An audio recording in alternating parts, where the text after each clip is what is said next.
पहले दिन जैसे मैं कह रहा हूँ कि सॉलिसिटर जनरल साहब ही जीतते आ रहे हैं और जो वो चाह रहे हैं वो हो रहा है।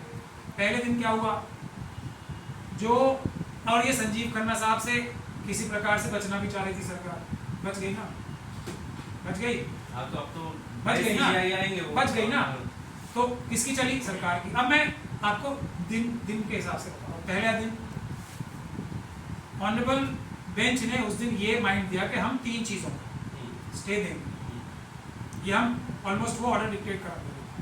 हालांकि मेरा ये मानना था कि वो जो चीज़ें बताई गई उस दिन वो भी कोई मजबूत चीज़ें नहीं बताई गई, हमारी तरफ से हारने के लिए ही बताई गई। तो पहले दिन जब 4 बज गए तो उन्होंने कहा मुझे थोड़ा सा टाइम और चाहिए ताकि मैं अपनी बात रख सकूं और मैं आपको कन्विंस कर लूँगा थोड़े से और टाइम में कि स्टे नहीं देना चाहिए। ठीक है, उस दिन से अगला दिन चला गया, अभी कोई स्टे स्टू की बात ही नहीं, कुछ भी नहीं। ठीक, अगले दिन में क्या हुआ, उन्होंने कहा कि ये ऑर्डर पास किया जिसमें उन्होंने लंबा टाइम लिया, कोर्ट को गुमराह किया और हमारे सारे के सारी फौज तमाशा देखती रही। किसी ने याद नहीं दिलाया तो थोड़ा सा ही टाइम मांग रहे थे ना, नहीं दिलाया ना किसी ने याद। दूसरे दिन फिर ये हुआ कि फिर उन्होंने कहा कि अब मैं रिटर्न में रिप्लाई फाइल करूँगा। अब रिटर्न में रिप्लाई फाइल करते ही की बात कहते ही किसी भी वकील को, और बाहर आके तो सब लोग वकील कह ही रहते हैं क्या बेवकूफ़ी कर ली, रिटर्न में तो वो इतना मोटा फाइल करेंगे, उसका जवाब देने में भी आपको टाइम लग जाएगा, फिर फैसला क्या होगा उसके ऊपर पढ़ाई लिखाई होगी। अगर मैंने कुछ भी बोल दिया कोर्ट के अंदर, हालांकि सारी चीज़ें गलत डायरेक्शन में जा रही हैं, तो सारा इल्ज़ाम मेरे सर छोड़ दिया जाएगा कि राजा साहब ने आके ये गड़बड़ कर। इसलिए मैं सिर्फ बाहर रहकर और बहुत ही सब्र से इंतज़ार कर रहा हूँ, लेकिन जो भी हो रहा है वो बिल्कुल गलत डायरेक्शन में जा रही है। कैसे गलत कैसे? एक तो पहली बात ये कि ये वही टीमें हैं सारी जिनका 100% हिस्ट्री है हर केस हारने में, हर केस 100%, एक भी केस नहीं जीते, चाहे कपिल सिब्बल साहब हो या दूसरे लोग, इनमें से 1-2 को छोड़ दो, सारे लॉयर्स और सारी तंजीमों का एक भी जीतने का कोई फॉर्मूला रहा ही नहीं है। और बाबरी मस्जिद को तो केस हारने के बाद अरशद बंदी साहब ने ये कह ही दिया था कि हम बाबरी मस्जिद का केस जीतना है, और कपिल सिब्बल साहब ये तक कह चुके हैं कि हर केस जीतने के लिए नहीं लड़ा जाता है, कुछ केस हारने के लिए भी लड़ा जाता है। तो ये केस किस लिए लड़ा जा रहा है? मेरे ख्याल से तो ये हारने के लिए लड़ा जा रहा है, जिस तरह की तैयारी मुझे नजर आ रही है। अब तक की 2 बार की सुनवाई से तो वो इस तरीके से जाहिर कर रहे हैं कि हमारी जीत हुई है, सुप्रीम कोर्ट ने रोक लगा दी है। क्या जैसे बाबरी मस्जिद में जीत हुई थी वैसे ही है, इसीलिए तो मैं कह रहा हूँ यही वो सबसे बड़ा सबूत है कि चीज़ें जो हैं गलत डायरेक्शन में जा रही हैं। ये लोग सब आरएसएस के साथ मिले हुए हैं और जानबूझ के ये केस भी हारना चाहते हैं, ऐसा मेरा इल्ज़ाम है वक्त। और मैं दुआ कर रहा हूँ कि मेरा ये इल्ज़ाम झूठा साबित हो और मैं दुनिया से माफ़ी मांगू अपनी ये बात कहने की। लेकिन अब तक के हालात वही हैं, स्टे हो गया। देखिए इसमें अभी तक 100% जो हमारे देश के 2 नंबर के सबसे बड़े लॉ अधिकारी हैं सॉलिसिटर जनरल साहब तुषार मेहता साहब, उनकी 100% बात चली है।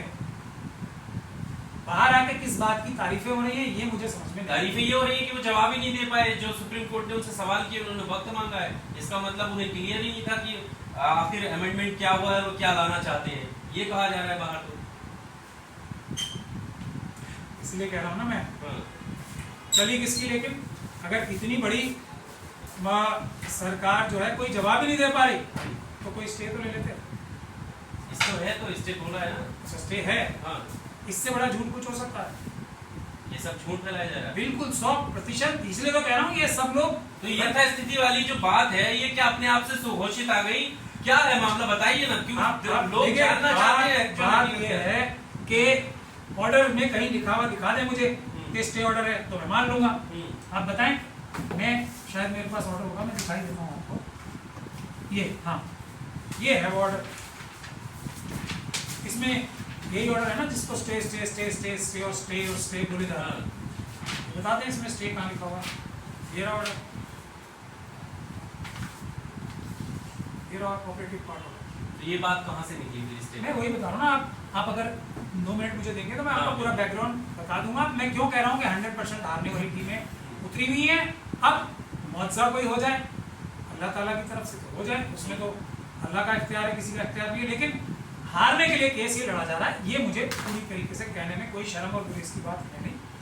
और उसकी वजह भी मैं आपको बता दूंगा। आपको इसमें जितनी पार्टीज हैं ज्यादातर वो सब तो हैं जिन्होंने वक्फ की जमीनों पर कब्जे कर रखे हैं, हजारों लाखों करोड़ रुपए की जगहों पे। वो चाहेंगे, उनको तो एक फोन ही काफी है अमित शाह जी की तरफ से, नहीं किसी कांस्टेबल की तरफ से, तो भाई ईडी वाला केस तुम्हारे पे दर्ज हो गया, चुप हो जाओ, बाहर हो, इतना ही काफी है ना। यही तो करते आए अमित शाह साहब। क्या करते हैं?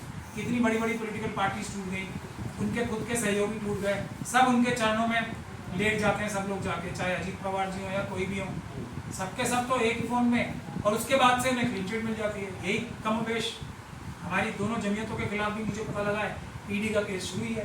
तो इनसे क्या उम्मीद करते हैं? नहीं हारेंगे अमित शाह जी के कहने से, या हारेंगे? ये तो कह रहे हैं ना जिंदगी और मौत का सवाल है हमारी, हम ऐसे कैसे मान लें? जबान से बोल रहे हैं ना, जबान से तो मोदी जी भी बोलते हैं मेरी 56 इंच की छाती है। ये सब आरएसएस, आप देखिए आरएसएस के अंदर एक ही तो उनका हॉलमार्क क्या है, झूठ बोलना। ये सब लोग भी आरएसएस के ही लोग हैं तो झूठ ही बोलेंगे ना ये। अब आप सुन लीजिए मेरी बात ध्यान से।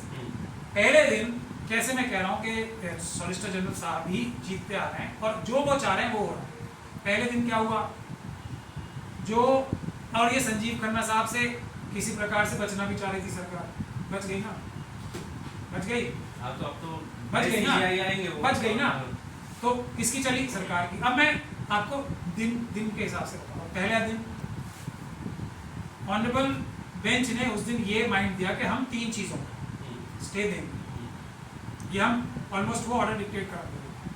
हालांकि मेरा ये मानना था कि वो जो चीजें बताई गई उस दिन वो भी कोई मजबूत चीजें नहीं बताई गई, हमारी तरफ से हारने के लिए ही बताई गई, मगर 3 चीजों पे स्टे देने के लिए वो तैयार हो गए। तो वो इस तरीके से जज बन के, और ये भी टिप्पणी उनकी आई कि जज का कोई मजहब नहीं है, और वो उन्होंने करके भी दिखाया है, मुश्किल फैसले किए हैं, और प्लेसेस ऑफ वर्शिप एक्ट में भी उन्होंने स्टे लगाया है।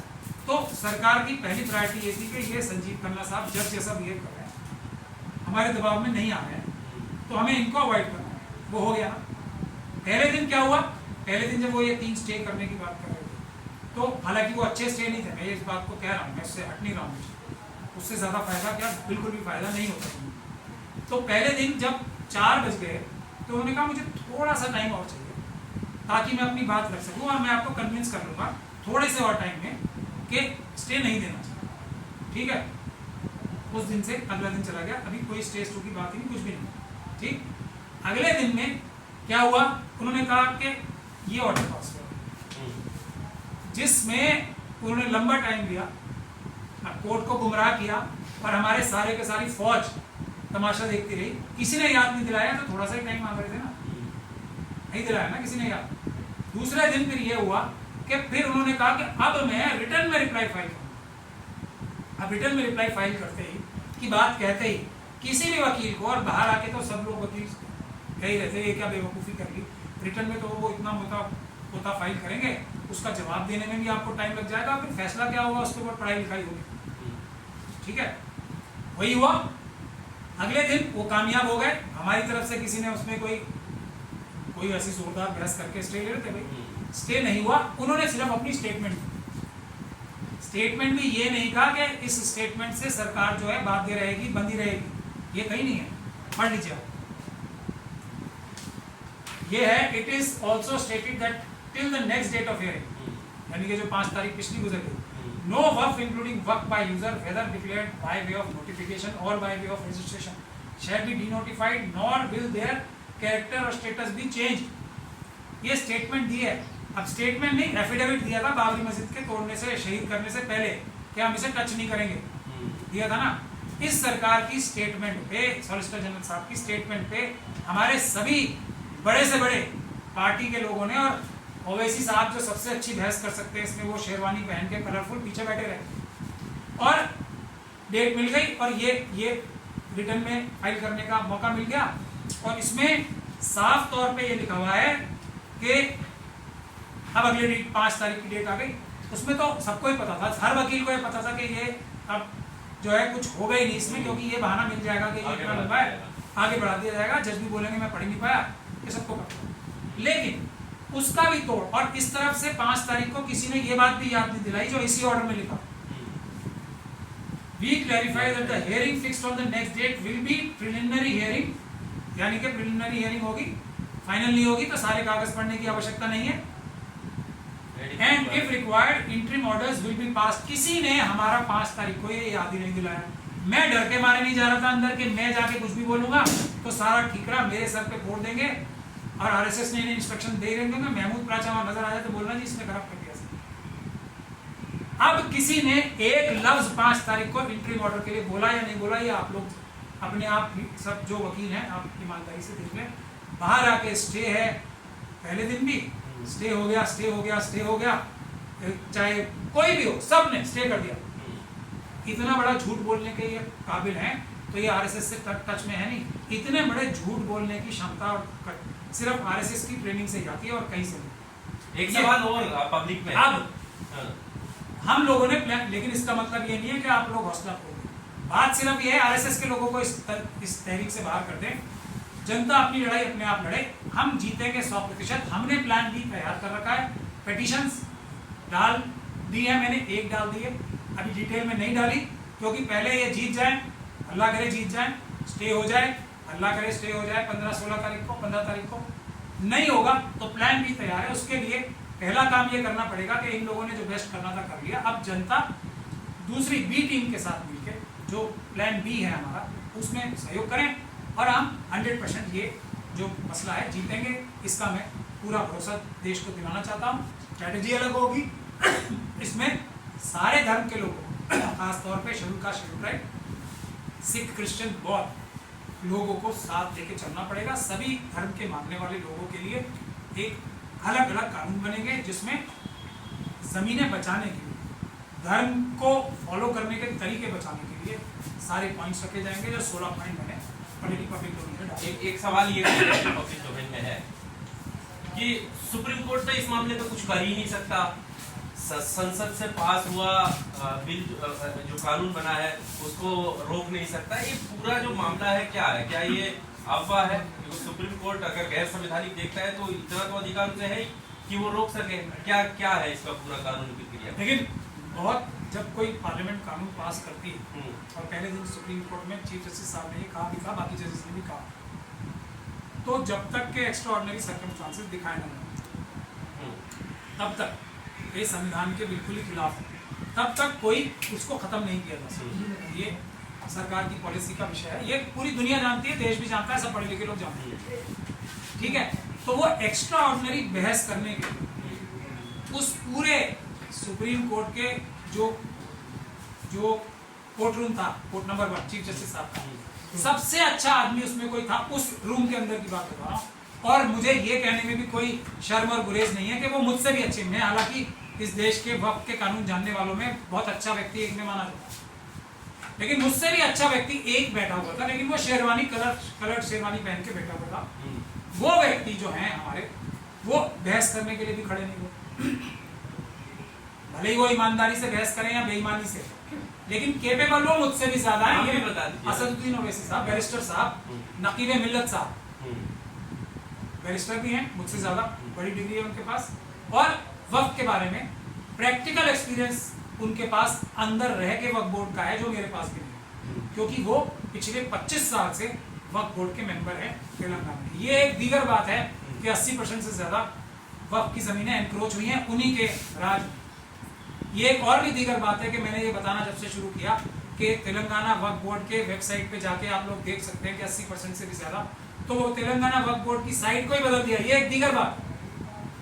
लेकिन नॉलेज के हिसाब से वो उस हॉल में, तो मैं एक गारंटी के साथ कह सकता हूँ, सबसे ज्यादा केपेबल व्यक्ति वो थे, और उन्होंने खड़े होकर एक शब्द बोलने की सहमत की। और ये बात तो गलत है कि ये कहना कि सुप्रीम कोर्ट नहीं कर सकता, बात नहीं कर सकता, लेकिन वो मुश्किल काम है, उसके लिए बेस्ट लॉयर्स चाहिए जो इस विषय के बेस्ट हो, और उसमें से एक व्यक्ति वो है, और भी लोग हैं। तो वो उस तरीके की आर्ग्यूमेंट ही नहीं हुई है ना अभी तक, क्योंकि ये बहुत टेक्निकल सब्जेक्ट है।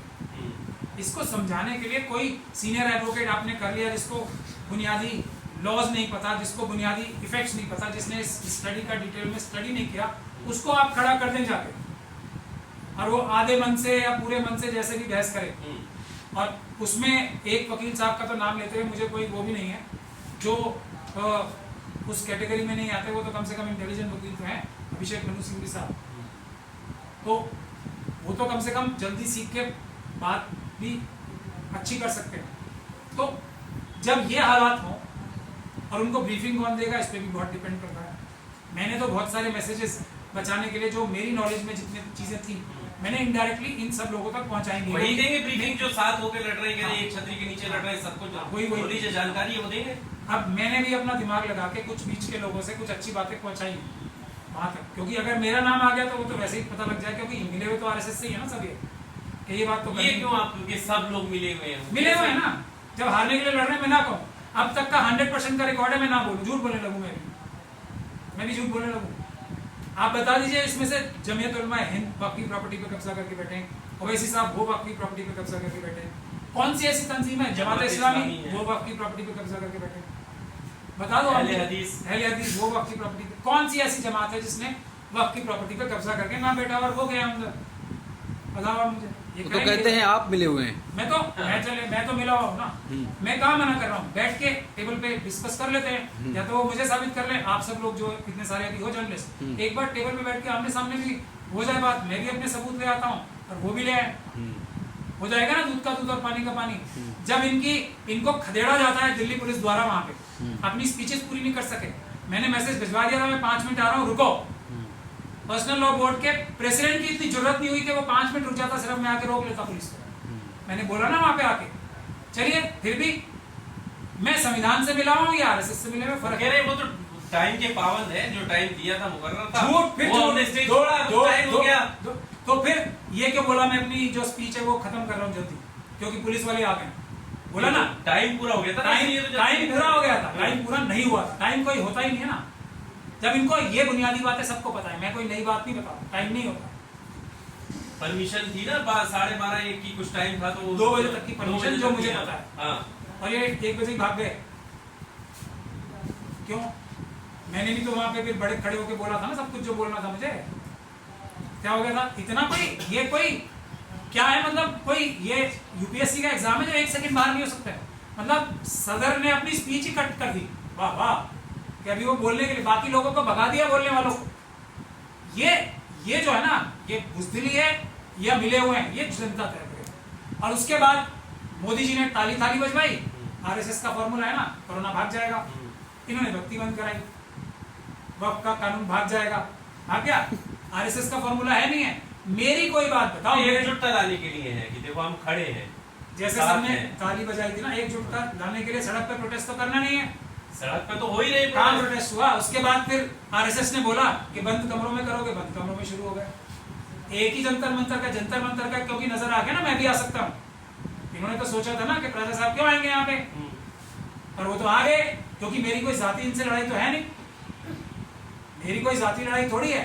और मैं मिला हुआ हूँ तो ये मेरे खिलाफ एक्शन लेना, बताएं कि मैंने क्या मिला हूँ। मैं तो इनके सबके काले कारनामे बता रहा हूँ ना, गंदे गिनौने कारनामे। ये सब वक्फ की प्रॉपर्टीज पे बैठे हैं, मैंने, जबकि मैं वक्फ के सब्जेक्ट पे सबसे बेस्ट वकीलों में से एक हूँ, ये तो मानती है ना दुनिया। मैंने आज तक एक भी केस वक्फ के खिलाफ लिया हो तो मुझे बता दें, और ये सबके सब बता दें इन्होंने वक्फ के खिलाफ केस लिए हैं नहीं लिए। तो मुश्किल है महमूद प्राचा होना, आसान नहीं है।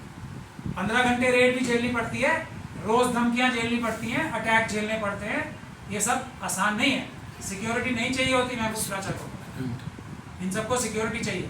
एक व्यक्ति और Z+ security, Z security Amit Shah साहब सिर्फ उसी को देंगे जो उनका अपना आदमी होगा, किसी और को नहीं देंगे। हाथरस की बच्ची की फैमिली की सिक्योरिटी विड्रॉ करने के लिए एप्लीकेशन लगाते हैं ये बीजेपी और आरएसएस वाले। ये कुलदीप सेंगर की जो पीड़िता है बच्ची, उसकी सिक्योरिटी विड्रॉ करने की सुप्रीम कोर्ट में एप्लीकेशन लगाते हैं ये, जिसको जाके हमने इतनी जबरदस्त मुश्किलात से बचाया है।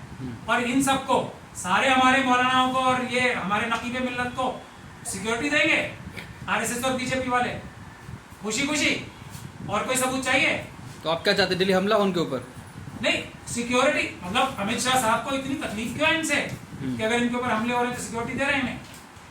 मैं तो ये बात है ना, खुद ही हमला करा और खुद ही सिक्योरिटी दो।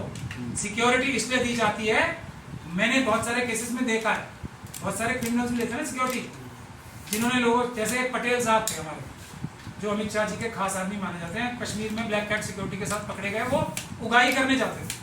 जिन लोगों से पैसा लिया है जब वो मांगने आते हैं ना, तो सिक्योरिटी का डर दिखाने के लिए भी बहुत सारे लोग पैसे दे के भी सिक्योरिटी लेते हैं। जिनको दो झूठे वादे करके पैसे लिए होते हैं ना, ये काम करा दूंगा वो काम करा दूंगा। नेशनल दस्तक की आपसे गुजारिश है कि अगर इसको बचाना चाहते हैं तो नेशनल दस्तक को सब्सक्राइब करने के लिए रेड कलर के सब्सक्राइब बटन को दबाएं, फिर बेल आइकन की घंटी दबाएं। नेशनल दस्तक को बचाने के लिए बहुत जरूरी है कि हर खबर को शेयर करें, लाइक करें, कमेंट जरूर करें।